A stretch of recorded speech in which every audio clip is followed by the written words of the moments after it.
D'abord, il faut que les hommes aient conscience de cette violence, parce que nous savons qu'il y a des hommes qui aujourd'hui ne sont pas conscients de ces violences qui sont faites aux femmes, que ce soit dans les milieux, au niveau des milieux, au niveau des milieux de travail, au niveau des familles, au niveau de la maison. D'abord, il faut qu'il y ait cette conscientisation.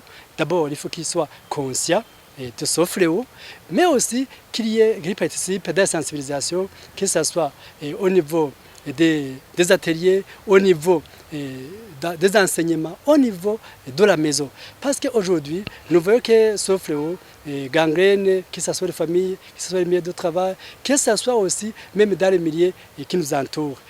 Alors, les hommes, les jeunes, mais aussi toute personne doivent participer pour qu'il y ait un combat commun pour combattre contre ce fléau. Il est aussi urgent qu'aujourd'hui, les hommes prennent conscience et commencent par chez eux. Parce que nous savons que des fois, on dit que les hommes participent dans cette violence. Il faut alors que ces hommes-là, aujourd'hui, aient la responsabilité de dénoncer. Surtout dénoncer ces violences et ne pas regarder comme si ils ne savent pas ce qui se passe dans les milieux. Aujourd'hui aussi, les hommes doivent travailler de concert avec les autres pour combattre ce fléau, parce que nous savons qu'il ne va pas y avoir un développement intégral sans qu'il y ait la conjugaison des efforts de tout le monde, de tout un chacun, surtout les hommes. Depuis l'histoire, nous savons que les violences faites aux femmes se parlent. Mais aujourd'hui, c'est bien parce que les hommes commencent aussi à parler de cela. Parce qu'avant, c'était exclusivement réservé aux femmes.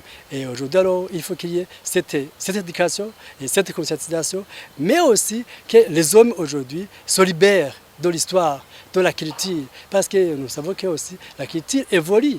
Et les années passées, il faut qu'on comprenne qu'avec les années, il y a l'évolution. C'est toute l'évolution est positive. Et aujourd'hui, l'homme doit comprendre qu'il ne peut pas être ignorant de la situation des femmes, mais aussi participer dans l'épanouissement de la femme. Merci.